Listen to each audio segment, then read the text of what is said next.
This is a meeting of the ad hoc Samoa subcommittee of the Land Use Committee of the STNC.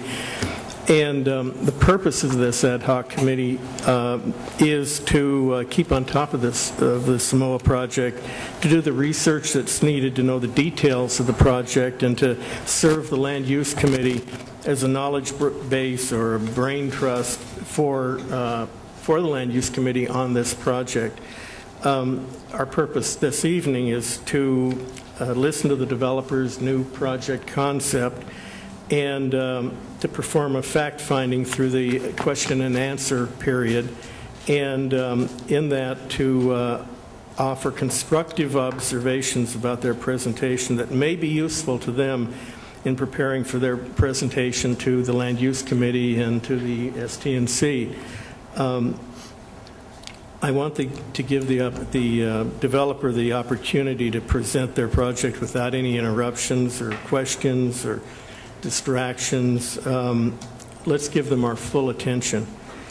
The one rule that I would like to impose is that when in the question and answer session, everybody should have the opportunity to ask one question before anybody has the opportunity to ask two questions. So ask one question and let somebody else talk, and then after everybody's had their opportunity to talk, then you can come back and ask a second, third question. With that, I'll turn it over to the developer.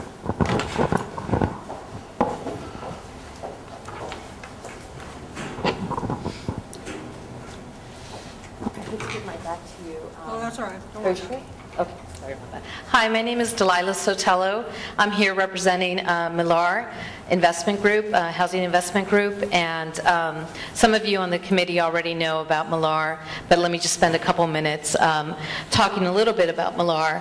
And I don't know if we can turn off these lights just so that folks can see the PowerPoint.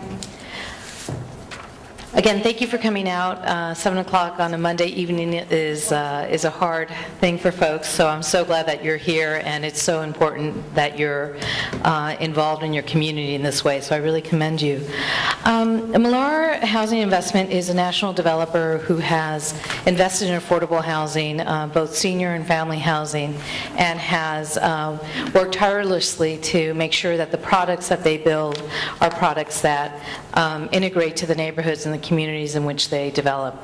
And Millar Housing is an outgrowth of a series of development opportunities and developers themselves who have kind of come together to invest under this new organization to bring together federal and state tax credits to build affordable housing. The Millar Group does this through successful, strong relationships at the local level as well as the state level and the federal level. And it's important for us as representatives of the community that we have an ongoing dialogue with the community about the developments that we build. We really create investment opportunities. This project represents a approximately $20 million investment in the Sunland Hunga area, and it's bringing both public and private resources to this particular block in this particular area. We, again, have a commitment to ensuring that the housing that's built is built in a sustainable manner, that it's built consciously, that it's built with the highest architectural integrity as possible. And I think that our dialogue with the community earlier in 2011 really helped open us up to some, constructive criticisms about the architecture of the building itself. And since that time, we have hired a new architect, and that new architect is on board with us, Carlos Ovalle, and you'll hear more from him today. about the particulars of the project. But really, it's for us represents an opportunity to make sure that the project is as economically feasible, but as well as architecturally strong as possible. So with that in mind, we have undergone a considerable amount of value engineering and redesign of the project. And what's before you today is a reduced number of units from the originally proposed units down to 48 units of housing. It has 48 units of housing that will include 1, 2, and 3-bedroom units, including some 4-bedroom units. And really the concept of affordable housing for us is that it's not low-cost housing, it's not deep affordability, it's not public housing, it's not what you would call Section 8 housing. This is really housing that's affordable to people who range between $29,000 a year up to $59,000 a year. So if you look at your own community and you look at your own, dynamic within your community, you'll see that, that is a large range of incomes, and it's people who are working and families who are working and their children. So to us, it's very important that we recognize there's a large range of families living in this neighborhood that could really be and use the housing that we're going to build. I'm going to turn this over to Carlos, who's going to talk a little bit about his firm and his experience in developing affordable housing, just architecturally what that means and what it looks like. But I want to keep up to the screen this basic profile that you'll see. It's 48 units of 1, 2, and 3 and 4 bedroom units. We'll have 81 parking spaces, which was the original amount of parking spaces we were going to provide for the larger unit count. We're going to keep those 81 spaces, make those available 67 to residents and 12 to guests. And we have an on-site rec space for residents themselves, about 1,100 square feet, which is larger than this room that we're in here. And then we have open space for the residents within the development that represents 6,000 square feet, which is more than 125 square feet per unit. And, many of the questions I think will revolve around the plan, but Carlos is here to really kind of go through and walk through the architectural piece. Good evening, ladies and gentlemen. I apologize that I may be turning my back to you often, but I'm not the important person, it's the screen. To reiterate a little bit of what Delilah said, what we did to reduce the number of units is we took off one entire floor of the building. This is our building. And I apologize for the color rendition, but as it happens, every different screen and projector gives a different color rendition for the graphics. But so as I was explaining before, we took one floor off of the building. It doesn't mean that the building reduced in height by one entire floor, because as a trade for reducing the number of units, we had to, as Delilah was saying, value engineer, which really means cost reduction. And part of that cost reduction was taken by raising the garage from being almost fully subterranean to being just about the floor of the garage, just about level with the lowest corner of the site, which is what we see right here, the southwest corner. And let me hide all of these trees so that it's a little bit easier to see the full building.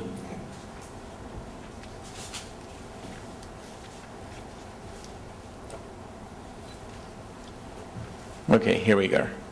So this is the new entrance to the garage. It's in fact in the same place as it was before, simply we've reconfigured it a little bit. And the new lobby for the units, instead of going up a few stairs and a handicap ramp, now it's almost at grade. In fact, we have to go down a couple of steps to get to the new entry. So the lobby is actually at the garage level. From the lobby, you go up the elevator, and this is an elevator tower here. This is our stair tower that goes all the way up to the roof. We've created a series of elements that are reminiscent of the architecture of the Southwest. It's not a literal copy of Southwestern architecture. That is, it's not sort of a Disneyland, type of feel to it, but it does take elements like, for example, the use of trellises, the use of the colors, the use of the river rock as the base, brackets to support larger cantilevers.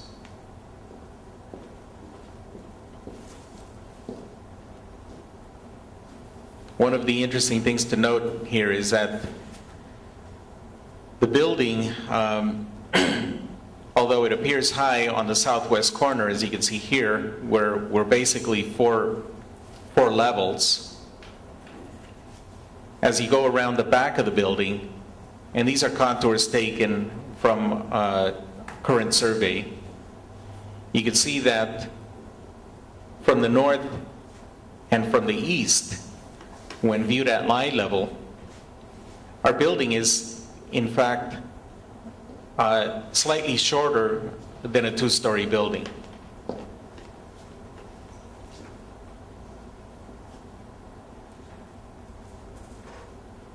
And then as we start on the east elevation heading towards the west, then the terrain drops through a series of retaining walls and slopes and whatnot, until we're at the southeast corner, where the first floor is almost level with the adjacent property's grade. This represents the adjacent property. This curve that you see here represents our property line. And then we have our south elevation. Our south elevation is a portion of this is higher than the adjacent property. Now, one of the items that we had requested is a reduction in the setback requirements.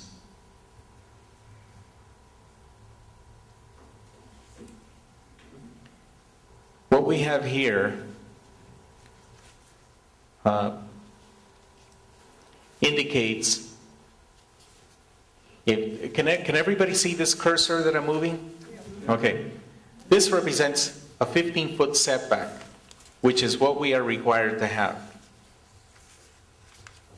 This 15-foot setback is not what everybody has on their property. In fact, most of the properties on Samoa Avenue have substantially less than 15 feet. However, what we have in relationship to the other properties is we actually have 25 feet, because we have this property, as well as I believe the new project that is under construction down the street, have provided a 10-foot highway dedication. So we're in fact 25 feet from the existing right-of-way. And the reduction that we've requested, even though the application says 20%, in fact it's substantially less than that. And the reduction is simply so that we can accommodate these balconies that you see right here. So this piece is protruding into our required setback by 3 feet, hence the 20% reduction. Aside from that balcony, it's these couple of elements that you see right here, and that's about it. The rest of the building either complies with the 15-foot setback or is substantially pushed back. For example, our elevator tower is pushed back from our property line, from our revised property line, about 30 feet. On the north side, we are required to have because of the height, we're required to have a 6-foot setback. What we have, and this hasn't changed from before, is we have a 7-foot setback. So, and that is a minimum setback. So we have 7 feet to these elements that protrude, mainly balconies. Everything else is in fact, we have an average of maybe 10 or 12 feet as our north yard setback. A similar situation occurs back on the south end,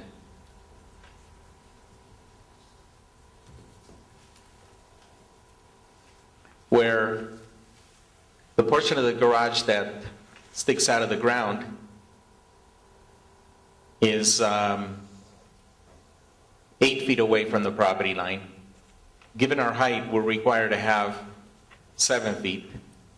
But as you can see, the units themselves are substantially pushed in further away from the property line. And then on the rear of the property, here, this is the part of the building where mostly we are almost exactly at where we need to be, which is a 15-foot rear yard setback.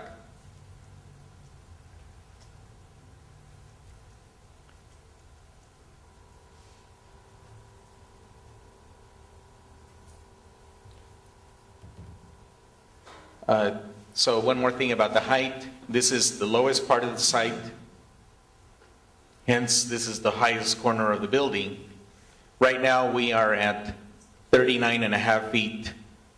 This point right here is 39.5 feet above this point right here. According to the specific plan, we're allowed 33 feet, but given the site terrain, we could go as much as 50 feet by right. So as you can see, we're substantially less than where we could be by right, regardless of density bonus. Regarding open space, Delilah touched on this a little bit, but our open space requirements are 100 square feet per unit. As it is, open space that is completely open to the sky, we're at 125 square feet per unit. In addition to that, we have an additional 62 square feet per unit minimum for balconies. I'm sorry, that's not minimum, that's average.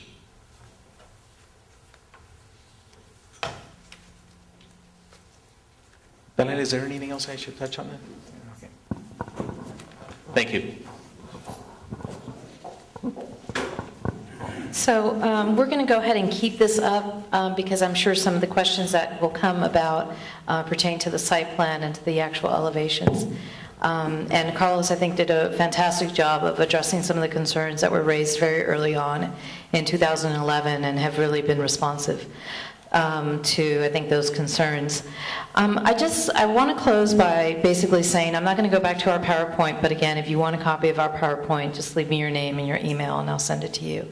Or I'll send it to Bill and he can circulate it to the group.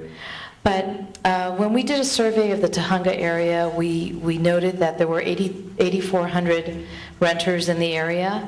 Of those renters, approximately 36% of those would qualify, or 39% of those would qualify to live in this housing. In terms of what we're really targeting in terms of affordability and income. So while the community is a dynamic community, it's a very quaint community, it's single family in some neighborhoods, and that's the nature of the community.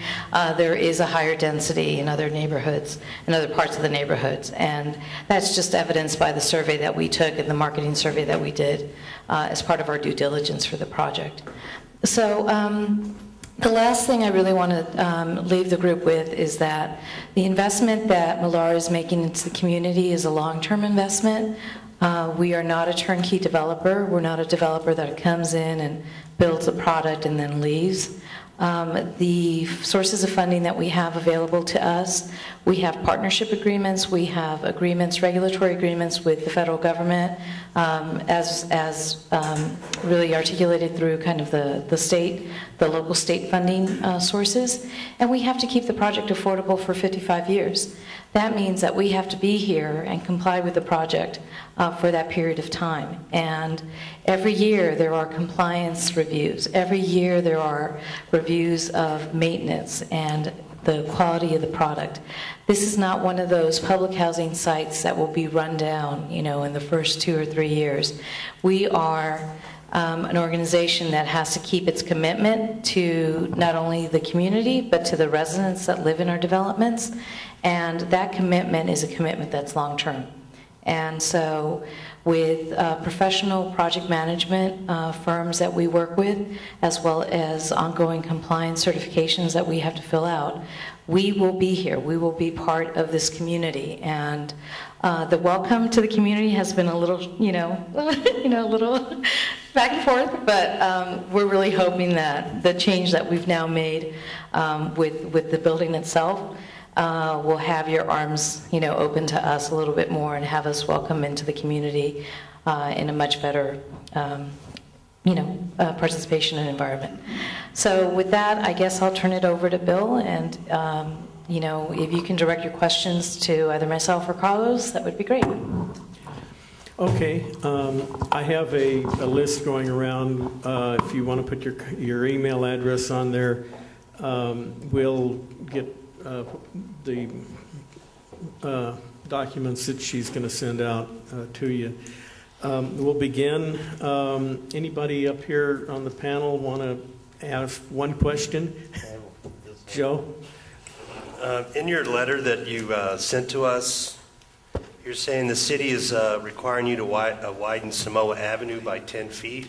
Can you talk a little bit about that, where that extends, from which end to which end, and what that's going to do to the street overall? That's one question, right?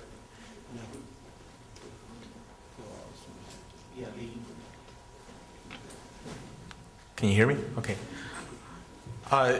The expansion of Samoa it extends from the north property line to the south property line. We can't extend beyond that because we can't encroach into our northerly or southerly neighbors' properties. So there will be some sort of transition designed between the expansion of Samoa and north and south where it is not expanded. The city will tell us that as part of the plan check process. Okay, Karen? Regarding the parking spaces, there still is a problem when you have 48 units and only 81 parking spaces, 12 of which would be for guests. I think it's good you're trying to count guests in because people want to visit. But leaving 67 spaces for residents, that's like 1.3 spaces per unit. And most of these people are going to have a minimum of 2 cars. So the issue with parking, because we have 1 and 2 bedroom units, we've assigned 1 parking space to those units that are 1 and 2 bedroom units. How many 1 and 2 unit ones do you have? We have about 5 1 and 2s. And then on the 3 bedrooms, we've assigned 1 parking space for those 3 bedroom units. There's about 20 3-bedroom units. And the reason that we've done that is it's been our experience that there is only really 1 car per those households in terms of the 3 bedrooms. And then on the 4 bedrooms, we did assign a full 2-bedroom, a full 2 parking spaces for those bedrooms. And that's 19. And again, because it's affordable housing in the range that it is, the city ordinance allows, not the density bonus, but the city ordinance allows a 1-to-1 parking ratio. So we are legally able to provide 48 spaces, but we've gone above and beyond that in order to accommodate some of the households. Okay. Should someone else continue along this line? Nina? It doesn't come out right. Okay, 5 go ahead, and 5 Nina. and 20 and 19 isn't 48. Yeah, that doesn't exactly come out right. And if you say that this is You going have to use a microphone, Nina. Can't hear you. I agree with Elaine, it doesn't come out right. And furthermore... Let me give you the math before we go on. Can I finish? Oh, I was just going to correct the math, if All right, that's okay. Just let me finish for a second. And if you say it's going to be affordable housing for police officers, firemen, librarians, they all have 2 cars, and they have kids. This just doesn't equate. There's something wrong with this. So on the correction on the math, it's 5 total, 1 and 2 bedrooms. So it's not each. It's a 5 total. We've got 24 threes and 19 4-bedrooms. They're going to have cars. That's a misnomer. That's a misnomer. Oh, okay, next, who wants to, okay, here, go ahead. That 10-foot setback, is that one of those dedication expansion on the streets in the foothill corridor area, or you just decided to have 10-foot wide area in that area? No, it's a city requirement. There is no 10-foot setback. It's a 10-foot highway dedication. On top of the highway dedication. That's what I mentioned, Yeah. dedication, Yeah. dedication line. And then on top of that, there's a 15-foot setback. Okay. Lloyd, go ahead. We've been building apartments and condos on that street for 40 years. And we have setbacks, but nothing, the street has never been widened, and it probably won't be for another 40 years.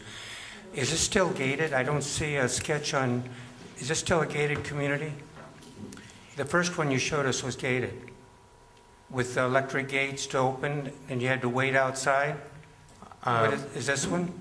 I'm not sure if the project itself, the garage door, you don't see it in that rendering because the gate is beyond. It's, you know, Okay, well, the first unit, it was completely gated with an electric gate outside on the street, next to the street. Okay. What I worry about is if you get several cars lined up when they're all coming home from work on that narrow street, it's going to really block the street.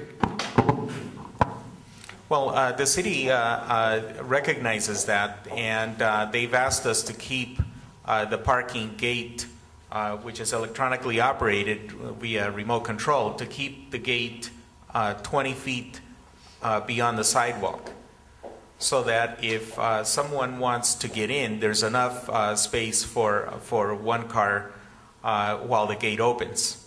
That is, somebody doesn't have to park their car, go outside, open the gate, get back into their car, which is typically what delays. They just, as they approach, they click the gate and it opens. Yeah, I'm just thinking about when they're all coming home from work at night, and they're, you know, and they hit the gate at the same time.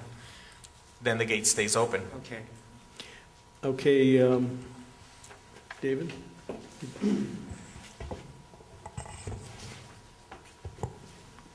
David Barron. In your letter in the first page, the organization mentions committed to working with the community. So our concern continues to be the parking. Even though the voters have voted for SB 1818, which is really a form of exemption from parking, our normal zoning laws require 3 criteria in order for you to build a project: the fire resistiveness of a building, which you will comply with, and the exiting, which providing enough exits to exit safely, and parking.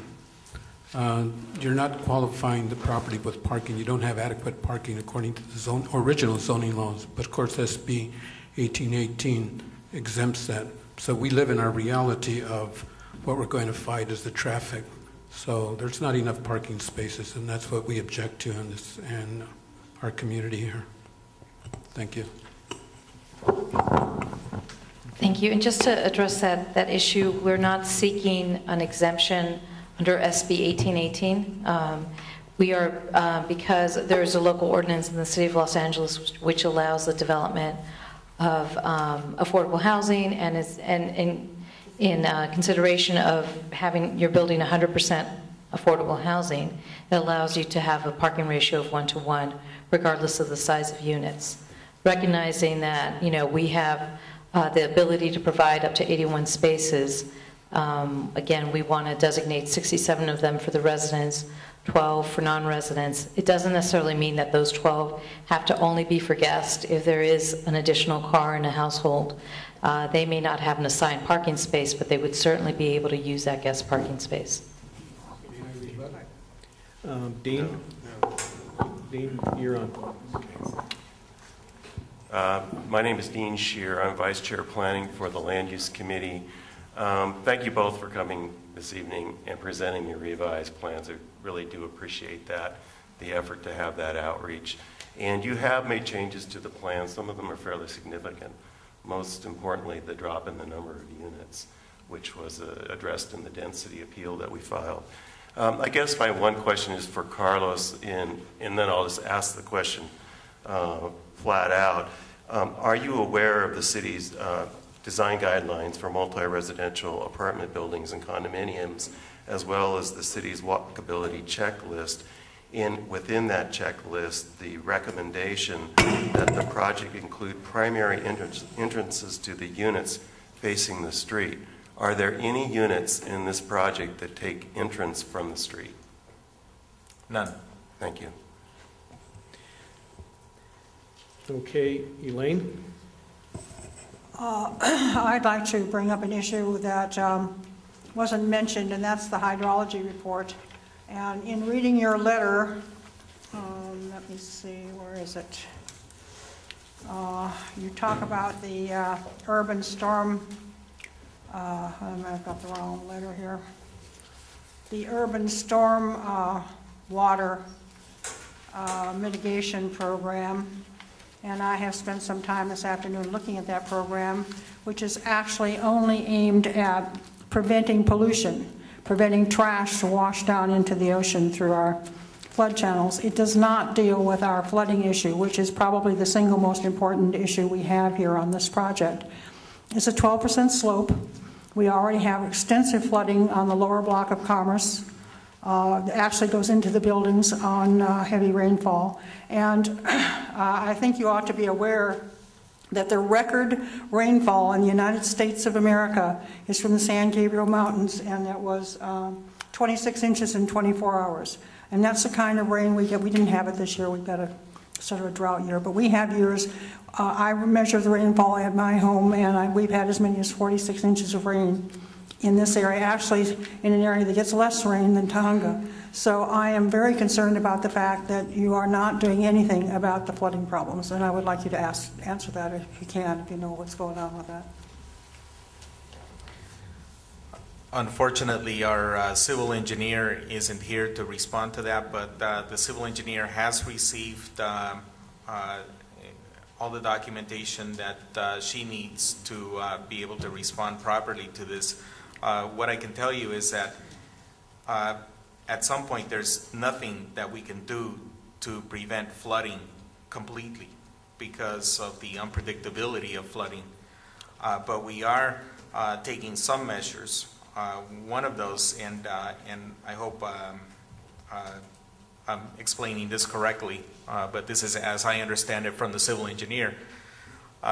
We do have a system that captures stormwater from the roof, as well as runoff that goes behind the retaining walls and from the courtyard, and takes it to a temporary retainer that then dumps it into the soil underground.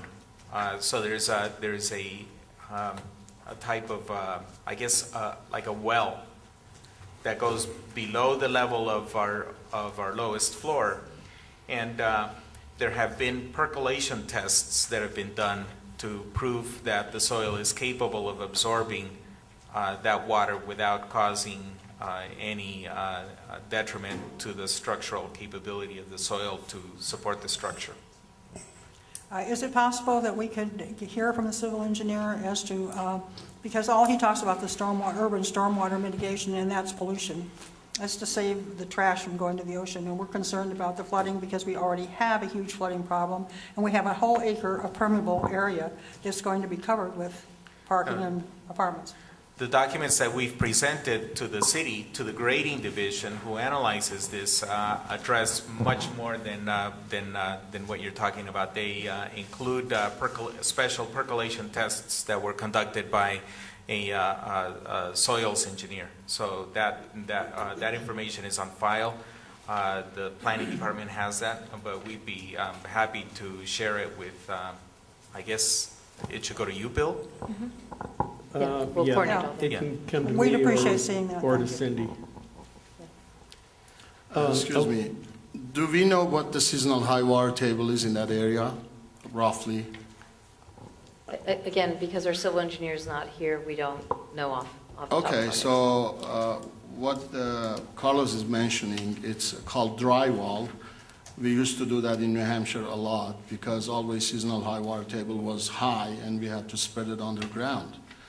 But here, how deep you're going to go below it has to be below your building or some kind of pump station, pump it out and spread. So that itself has a calculation of 5, 6 separate plan for it. So we like to have that and see some documentation. That's all of this is public record because all of this has been submitted to the building department, and I believe the water table was not detected in the excavations that they did during the soils report. And if I recall correctly, they went down maybe 60 feet down without uncovering a water table. Subsequent drilling discovered, or that is, subsequent drilling was made to determine the percolation rate, the rate at which the soil can absorb the water. Because this soil is primarily gravel and boulders below a certain level, it basically just, it's like a sponge and it just sucks up the water immediately. I know enough about the percolation and stone and gravelly material, but there are many times has happened, those are pockets of soil everywhere you look. Maybe within 30 feet, there is some kind of clayish barrier there. It's going to absorb the water and stay there. So. Can we resolve this? But Sure. you'll have your civil engineer at the next presentation you give? Yeah.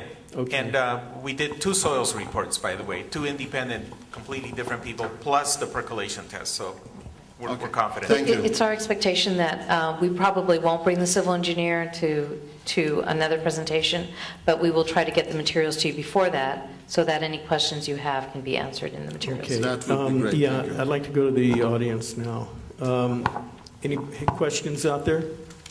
Lydia? Yeah, mine's a 2-part question. I know you said one, but they both have to do with measurements. I'd like to know what the width of the balconies are.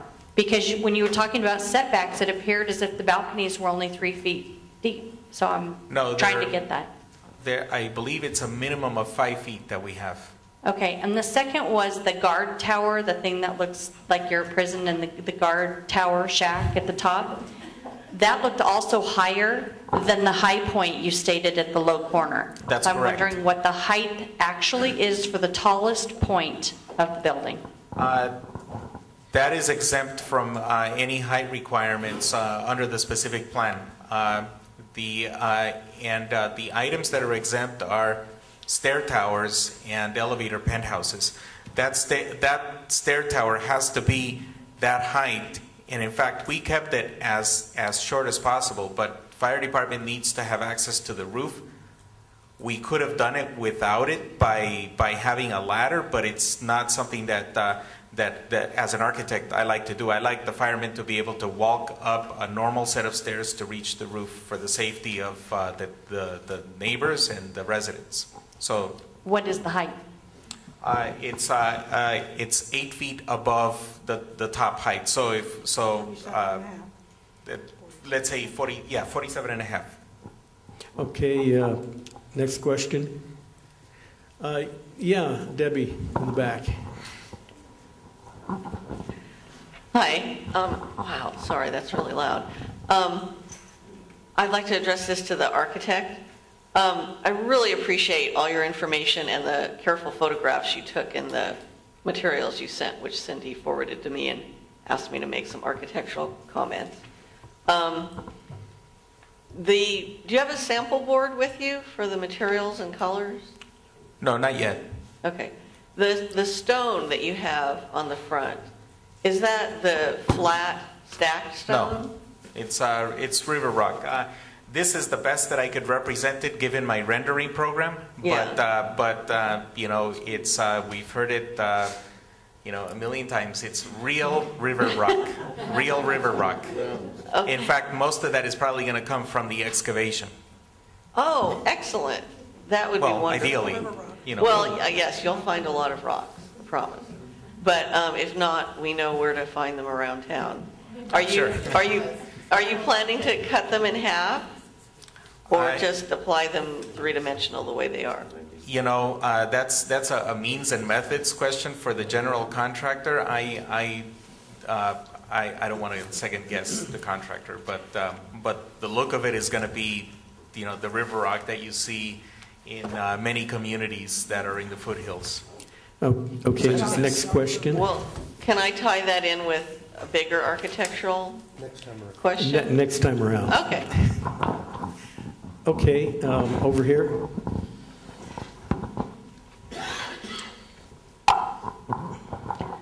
Okay, I see in the paperwork that the city has been asked to talk about whether or not the sewers in the area are going to be able to handle the additional sewage that would be going on.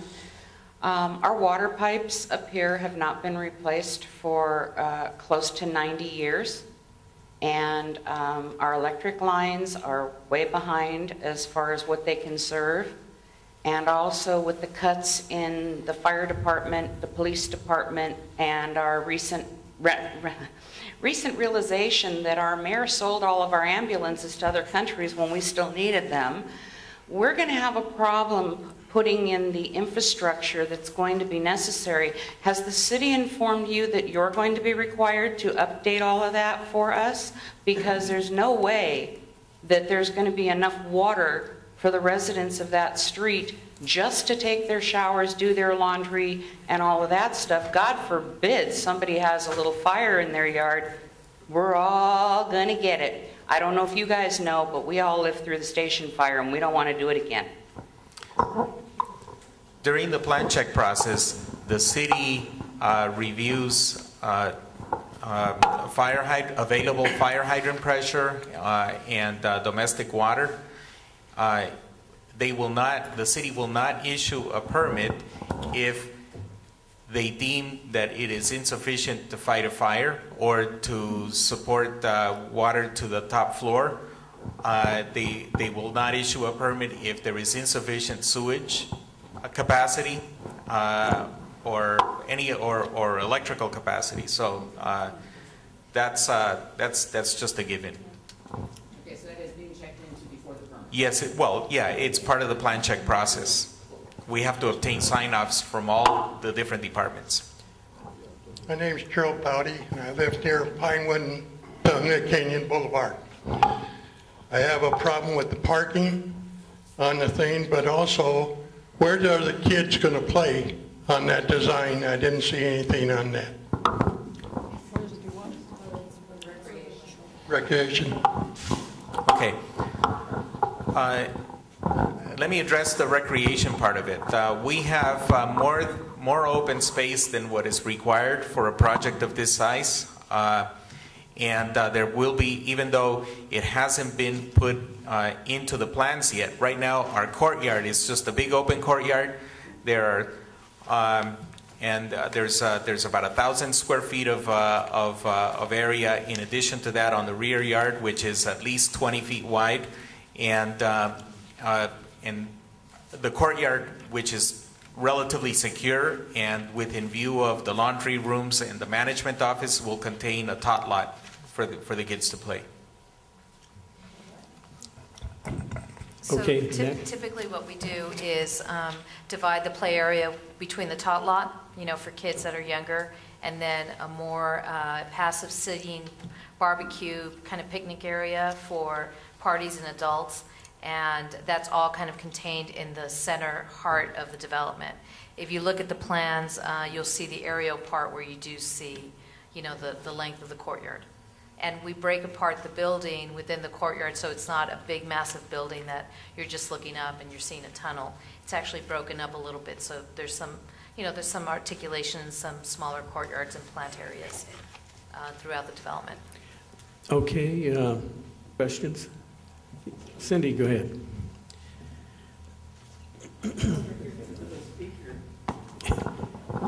Hi, I thank you for coming, appreciate it. I have some really big concerns. I appreciate that you're here and everything, but this project doesn't look really that much different than the first project and the first presentation. The building still looks like a industrial type building. It actually looks like it belongs down by the Burbank or the LA airport. It's very, just has no belonging here in this community. It's a place, we want a place where people were going to live and where they're going to function when they live. Not having enough parking for this project also, we're geographically large up here, so where you're getting from one school to another, you need your car.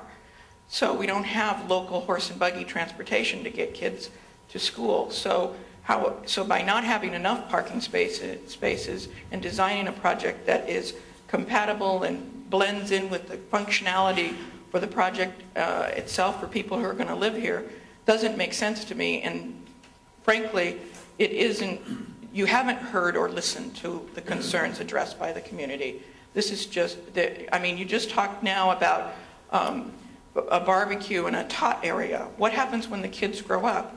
Along Commerce Avenue, which is 1 block over, the kids are using Commerce Avenue sidewalks for skateboarding. Where is there a skateboarding for the teenagers in this site? And just overall living and wanting to live life. It just doesn't, it just isn't a well-designed project. It's not any better than it was. Thank you. Was that a comment or a question? Is that yes? You want to we would be happy to work with you and the council office to look at a skate park in neighboring areas. I think skate parks are great for communities. They've been built all over the city, and I think that, if you have such an over concentration of teenagers skating in commercial areas, then there should be a skate park here. I don't think it should be burdened on one project, but certainly we would help support that. Okay. Did you want to? Wait, need a microphone. Microphone. I'm not clear on where the exit. Wait, you need a microphone. Introduce yourself. I'm not clear on where the exit driveway is. We're going to wake up the laptop. So you'll see it right there off of Samoa. Microphone. Diagonally, as you see here. And this is, below this stone arch is the entrance. Below the stone arch is the entrance. So right now we are looking at the entrance to the parking. Can you see that? Right now we're looking north on Samoa.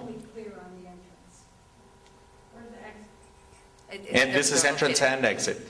The city requires us to have, I believe, for this size parking lot, 19 feet. We have 22 feet wide.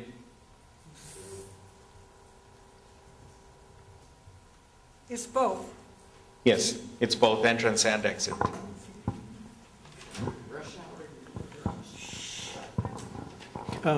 Yeah, go ahead. Wendy Snyder. I wasn't clear on your 10-foot widening of the street, and the rest of the street's going to be narrow. The street is very narrow. It sounds like it's going to be zigzag nightmare to get through it. So the Could city you explain requires, sure, the city requires a 10-foot highway dedication along the property line. And if you look at the red line versus the blue line of our neighbor, so the blue line of our neighbor is there, and our area will be on the red line, correct, Carlos? Yes. So our setback, our footprint will be right along that red line, and that's where our curb and gutter will start. Cars can park there. So cars can park along there. And because of our frontage, there would be, you know, if your average car is 20 feet long, that would be considerable amount of parking in front of this. How many spaces there? They're not designated spaces, but, you know, I would think that 10 cars to 15 cars could fit there. Now, if you drive one of those cute little Fiats, we could park all day. John? John Blue. The initial figures I saw a year ago about this project showed that your private investment was about $2 million, and then you garnered and pulled in about $18 other million from various social agencies, the state, the city, et cetera, the federal government. And a contractor did some calculations with those figures and estimated that your profit margin was double the norm. What the people are basically asking here is prove to us where your social conscience is and not just profit-making motive is. Those are prisons, they're boring, they're ugly, they don't fit our neighborhood, we didn't want it. The only thing I can see for the existence of this project is your profit motive. You haven't responded to what the city asked, you haven't really responded to what we've asked for a year. All you've done is do the political maneuvering that has allowed you to build a monstrosity that we don't want. And the only thing we can see out of it is a blatant profit-making motive on your part, and you still haven't proven to us anything of your social conscience. We're only hearing now about a tot lot, and we don't see any recreational area. We don't see it fitting in the neighborhood. We don't see any conscientiousness about it, what we want and what people will actually need living in that prison. You still haven't proven to us your social conscience. You talk it, but you haven't shown it. Is that a question? It's an inflammatory statement, if you will. Yes, where's your social conscience? Just not to address the, you know, I apologize for your frustration, and I know that Not mine. I'm sorry, I didn't mean to direct it at you personally. The frustration that's felt throughout the community, that we, as a partner in this development, it's important for us to understand that frustration, but from a... But again, this is affordable housing. It is not market rate housing. So sorry, Bill, I just don't want to go back and forth. What I want to do is just address the overall concern. John, cool it. Okay. So it's not my job to disclose profits or not profits, but at the end of the day, for this development to happen, it takes 15 years of a personal guarantee to ensure that the tax credits getting from the federal government are sustained and in compliance. And for that personal guarantee, the return on that is zero. And those are personal guarantees that are signed by the developers. There is a performance bond that is issued by the contractor to be able to finish this transaction and to be able to build it and to be able to guarantee the construction costs associated with this project, and there is a cost associated with that. That is not profit, that is cost of doing. In terms of social consciousness, we could have engaged in a market rate development 5 years ago, 10 years ago, when the market was strong, even 2 years ago, when the market was starting to go down. But at the end of the day, this is about providing need affordable housing in a community where there's 8,400 renters and 39% of them can income qualify for this housing. You came in late, so you probably didn't hear the rule that I set out, and that is one question for everybody until everybody's had a chance, and then everybody can have a second question. Okay, Peter, you wanted to ask something? Question relative to you said mentioned passing at the beginning as part of your overview and tying it into remarks made about a year ago by the representative of Malari, as I understood them, and there was a lot of lack of clarity about this issue a year ago. That is relative to the funding for the project, and particularly relative to sources of the funding, and most typically any of the funding is coming from non-sources. You made that I remember saying the fund would be using both public and private resources, that the development would be using both public and private resources, and I inferred that meant that there would be some private investment money in this. Last year, after repeated questioning, I think one of the gentlemen in the audience finally got down to saying that it would be public funded and that there wouldn't be any private investment money. So approximately, what percentage of private investment money are part of the funding for this development? Okay. Go through a brief 101. This project is a bond finance project. As a bond finance project, the bonds are issued by the local entity, but they're sold in the private marketplace.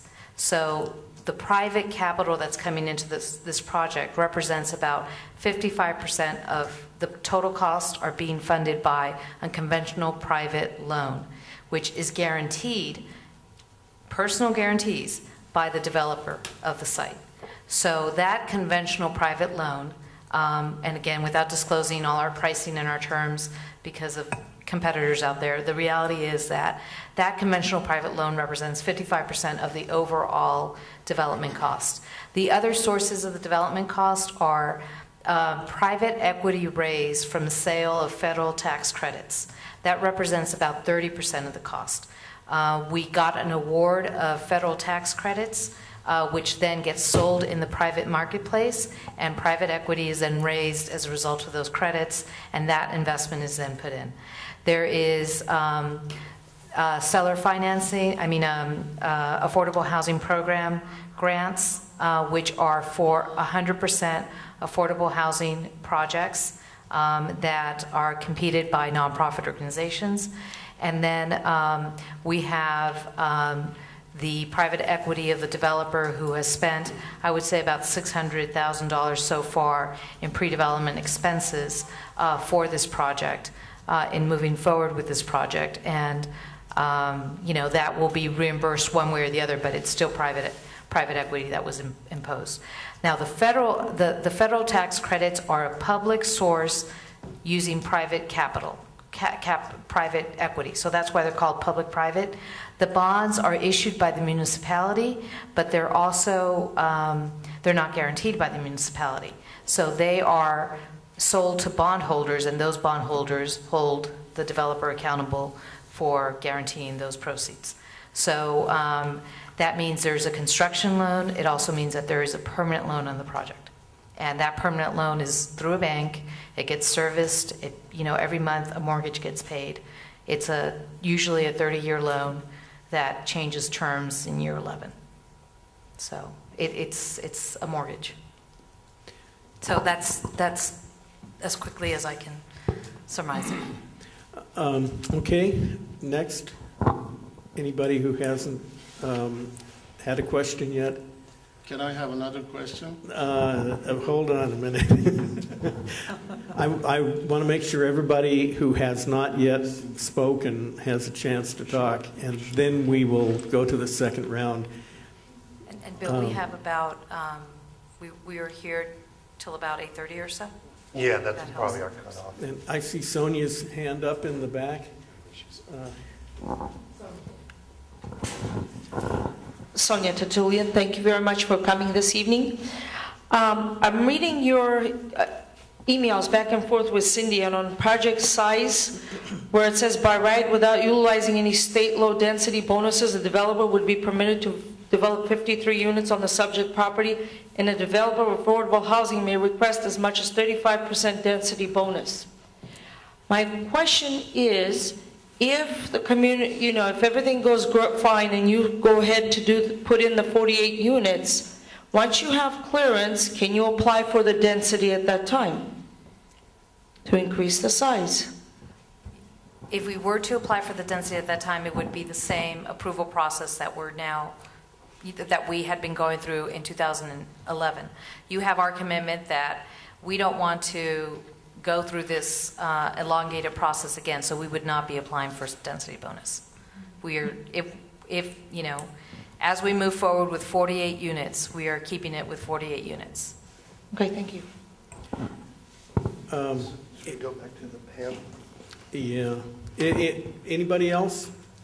No, except for John. John, put your hand up. It's a short one. Okay. Karen. Oh, me too. This would be my second then. Yeah. Okay. What are the rental rates you're going to be charging for the 1, 2, 3, and 4 bedrooms?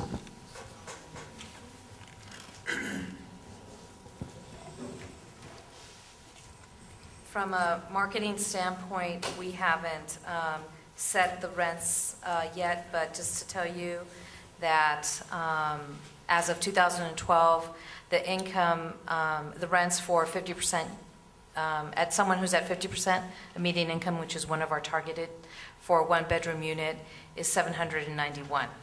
And for the highest level unit, again, we're not setting those rents at this point, but for the highest level unit, it would be approximately $1,400. So it's very similar to what you were charging before, at least for the 4-bedroom. I think it was $1,400. Yeah, $1,450.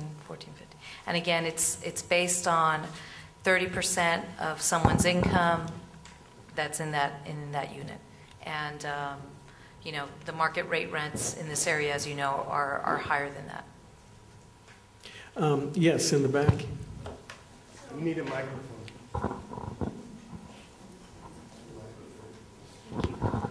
So would there be any possibility of putting more than one family in a 4-bedroom, or do you control how many people can occupy each unit?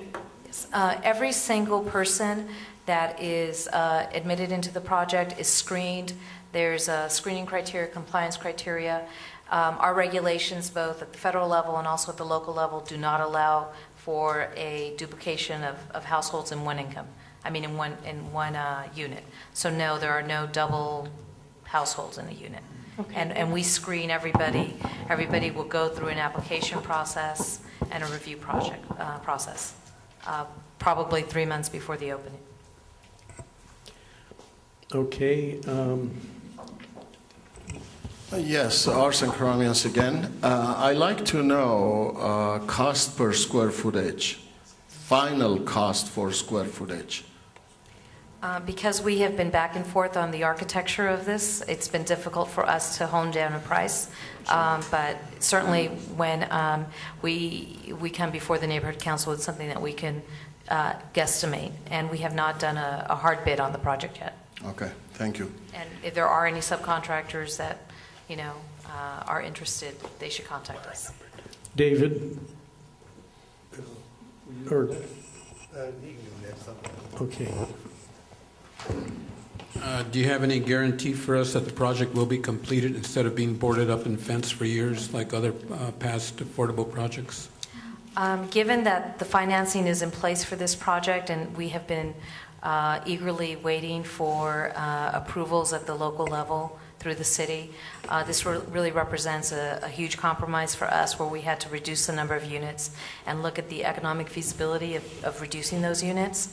The reason it took us you know, about 3 or 4 weeks to come back to you is so that we could ensure that economic feasibility. So there's nothing guaranteed, but what do they say, death and taxes? But certainly within our power, we have assembled all the financing needed to move forward on this project. Thank you. Joe?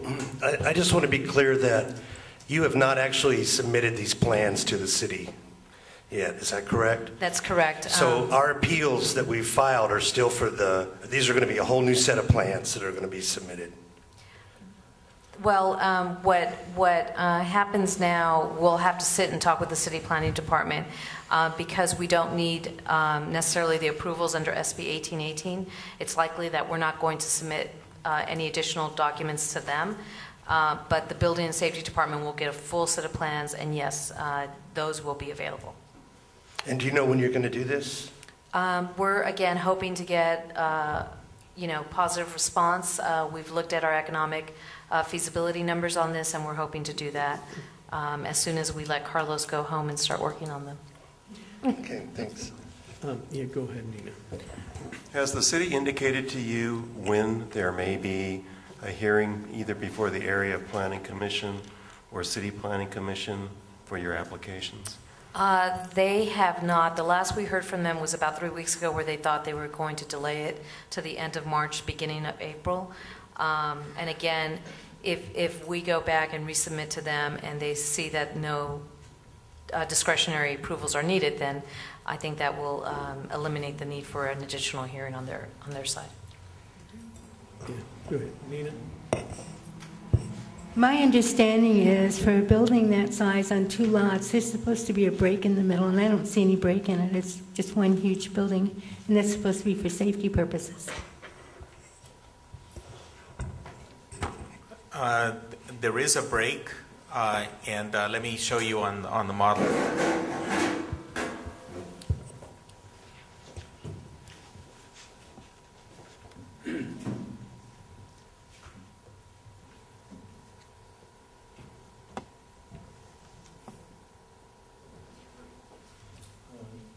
Let's get the microphone. Sorry.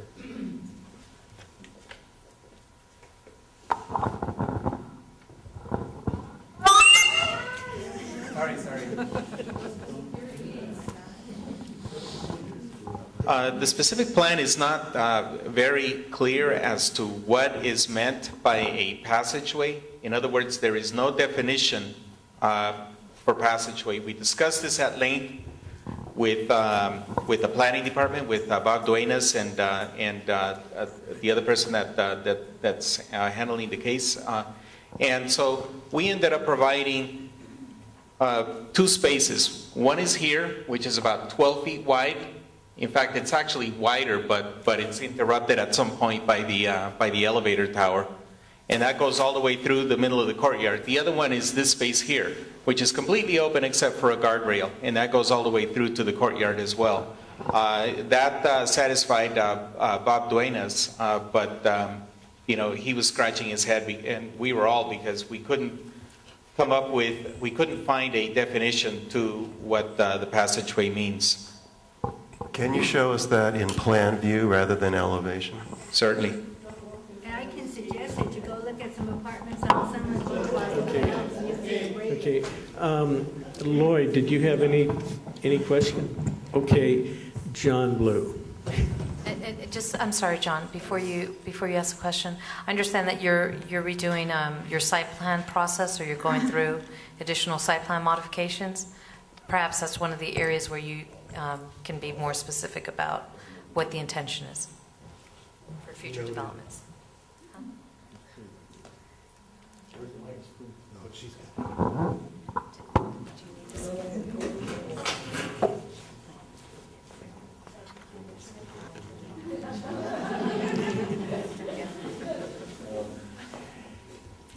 Okay, time's up. No one here especially disputes the need to spend American tax dollars for affordable housing for American citizens and for veterans that need it. What I am asking, and what is in dispute, is did you see the report that our brilliant STNC member Ed Novi did on the need for this in the area? He did an astonishing amount of research, typed it up, fully documented with federal and census data, one of the most impressive displays I'd ever seen, which was unfortunately wasn't taped that day, and proved conclusively there was absolutely no need for this apartment here. There was not the people it needed. There was not places for it. There was no recreational or employment opportunities here. And it was totally a fish out of water, and a political fish out of water. Did you see Mr. Novi's research, which I don't think anyone has some copies of it, but was absolutely brilliant and conclusive that this is not needed here. It's only a political ploy that is here at this point in time. Did you see Mr. Novi's research? We did not see Mr. Novi's research. I personally did not see it, but it may have been reviewed by our marketing folks and everybody that did the studies that justified a $20 million investment on our behalf. So, we have market studies, we have surveys, we have a list of residents who do feel that they need affordable housing in this area. And it was enough to justify our investors, the government entities to whom we applied, and to our own folks that it was needed. Can somebody get that data to them? Lydia, go ahead. Yes, you do.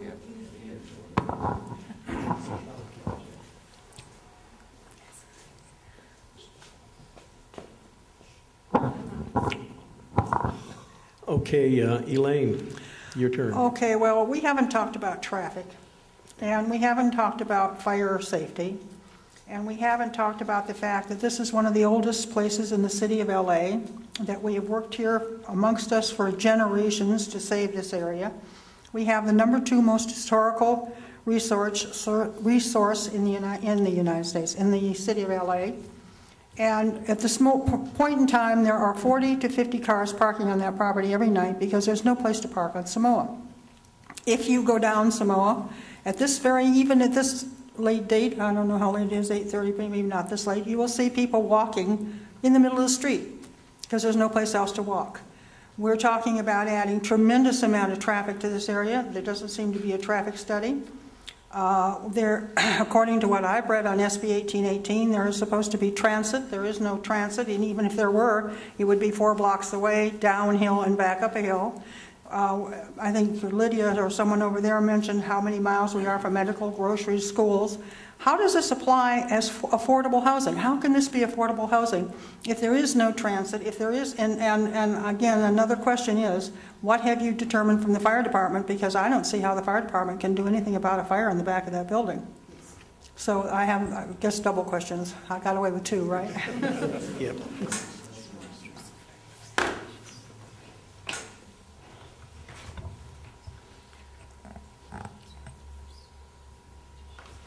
Okay, let me address the issue about first the passageways. This is an enlarged copy of our plans. These are not the current plans. That is, these are prior to the reduction of the number of units. But the areas that you see that are stippled are the areas that, in addition to 10 to 12 foot wide passageways that are on the north and south property lines constitute the open passageway sufficient to get approval from the planning department. Can you point it out? Yeah, do you have your pointer? So we're talking about this passageway here and this passageway here. It's a little bit different, a little bit wider. By passageway, is that some place where someone can walk through? Or is it open air? Well, that was a source of discussion with the planning department because they asked us precisely that question, almost word for word, and we said that we wanted to maintain this as a secure community, and therefore we have locking gates. So it's not a place where somebody from the public can come in and just wander through and into the courtyard. Once you're inside, is some of this passageway where people walk? Yeah, it's walkable, but it's not open to the public. Right. That is, you can view through and look at the courtyard, but you can't walk in just on your own. But once you're inside, serves a purpose. Yes. One of those is actually the area of the serves as the access to a computer learning center and our community room.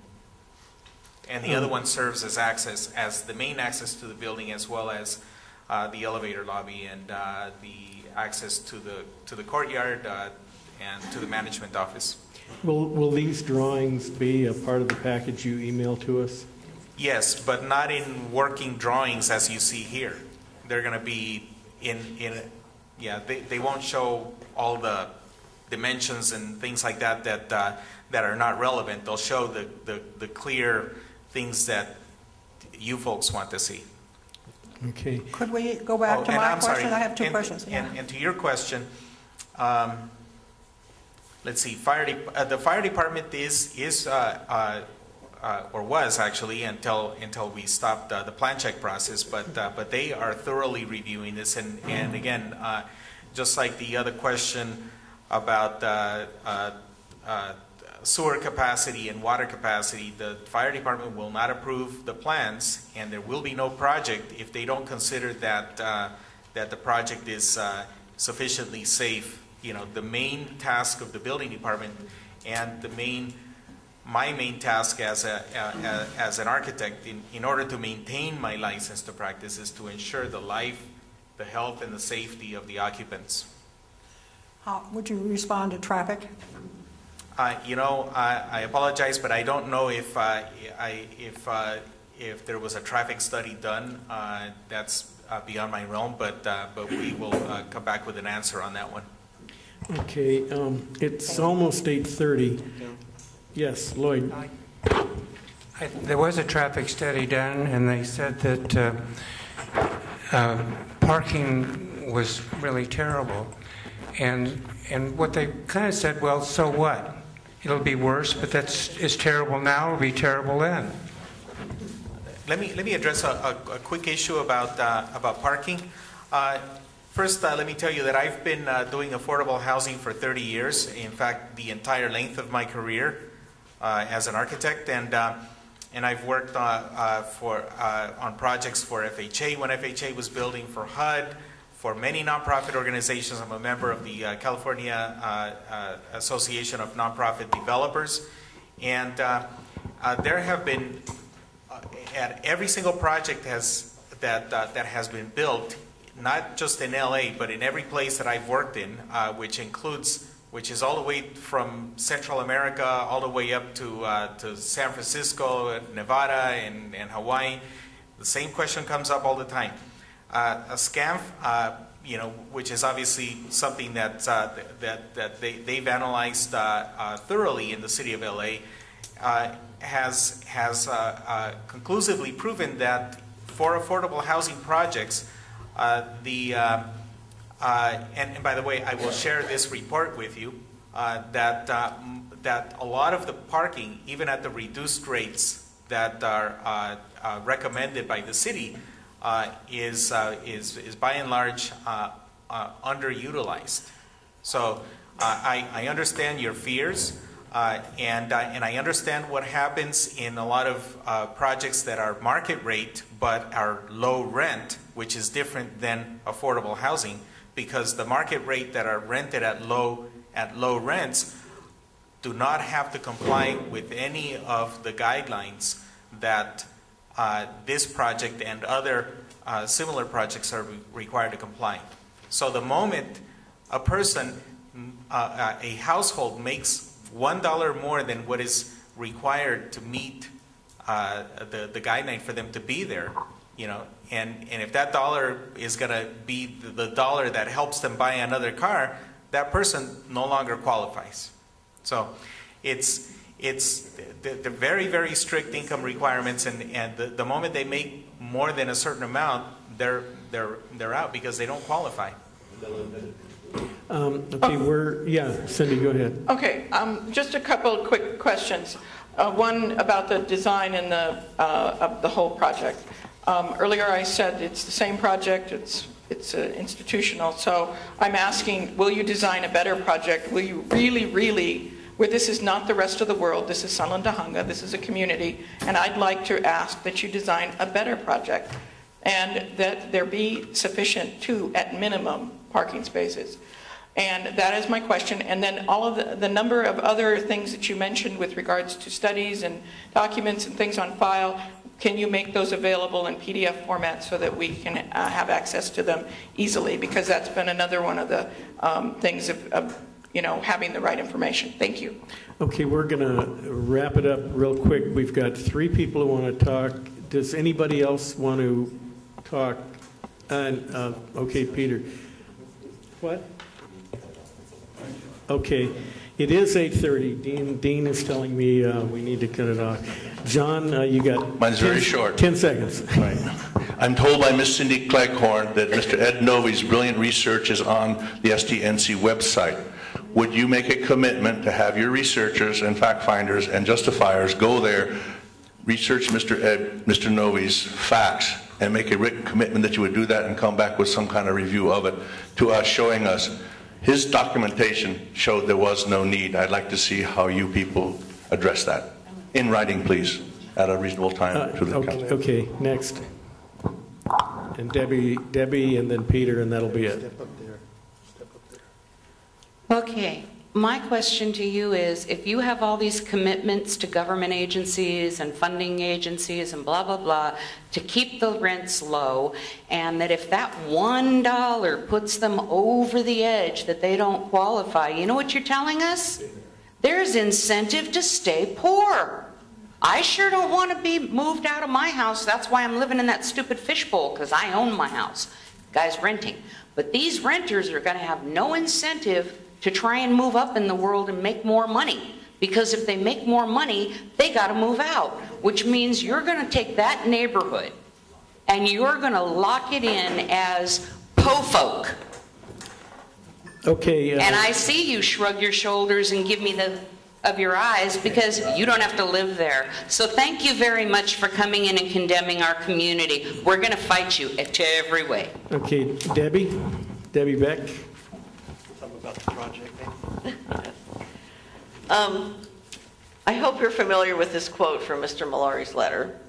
He said, "Our goal is to design a project that is compatible with the unique character of the Tujunga community." Now, the River Rock does help, and I'm only addressing the architecture, okay? I'm the Vice Chair of Design and Architecture for the Land Use Committee, and I'd be happy to talk to you about it further in or out of a meeting if you like. And I do agree with the other concerns people have, but all I'm going to talk about is the architecture. Most of the building, except for the River Rock, still looks like dozens of projects around Los Angeles. This could just be dropped anywhere, with or without the River Rock, and it wouldn't be addressing our unique Tujunga character, unfortunately. And I really do appreciate the comments you made about the nondescript architecture in the surrounding neighborhood, that so much of it is other apartment buildings, which were built mostly in the 70s. And, you know, we're trying to have our character permeate the area and have it look better and more compatible with our history and our future, not the nondescript look that this building has in most ways, and a lot of the buildings you've seen around town, or maybe you've been involved in, I don't know. Okay. Anyway, I'd just like you to please work with us some more to get more of our unique character in it, as Mr. Malari promised. Okay, Peter, you're going to be the last to speak.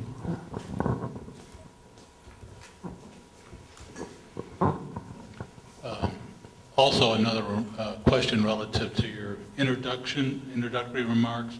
At one point, or several points, you talked about part of the funding being backed by personal guarantees. I was very confused by that and don't really know what you mean. Are you talking about the guarantee of certain individuals? And if you are, or are you talking about the guarantee of certain entities? And who might those be? Without necessarily giving names, if you could describe who those parties would be and what are they guaranteeing?